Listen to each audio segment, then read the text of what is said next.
Tibetan language in exile is thriving, particularly in India and Nepal to some extent, also in Bhutan, where we have managed to set up Tibetan schools for Tibetans, and we have monasteries where, in some monasteries, hundreds of monks they study Buddhism, Tibetan language. We also have cultural institutions in India where Tibetan culture and language are practiced.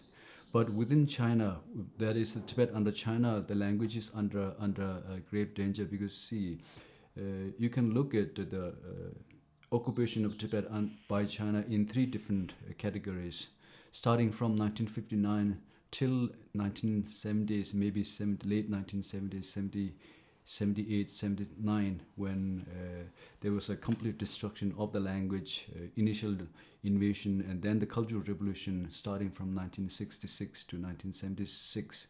10 years of destruction during which the four olds, as they say, old culture, old language, old habits, old way of life. So, which means basically the entire Tibetan civilization, including the language, was destroyed.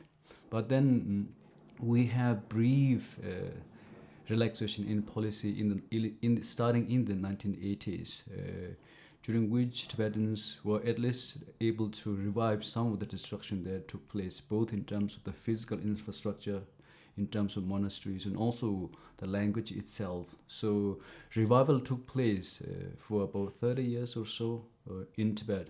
But now, of course, in the last few years, we begin to see a new kind of, some people say, the 1.2 cultural revolution. There is the renewal of the cultural revolution type, which is in many ways even more insidious because the destruction that is happening now is not visible in terms of physical destruction, because in the cultural revolution we saw the monasteries being destroyed, hundreds of thousands of Tibetans were sent to prison.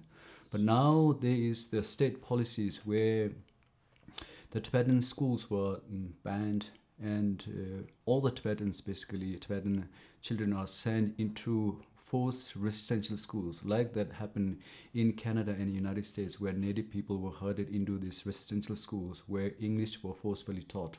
So this is happening inside Tibet, where children as young as 4 years old are forcefully sent to these residential schools, where all the teachers were brought from China. So, and which means the connection to the language, both in terms of teaching and also in terms of the oral tradition, connection with the parents and grandparents. So they are all severed off. So basically, the language within Tibet under China faces grave danger. So if this policy continues for maybe another 10-15 years, then there's really great danger that maybe the language within Tibet may not survive for long.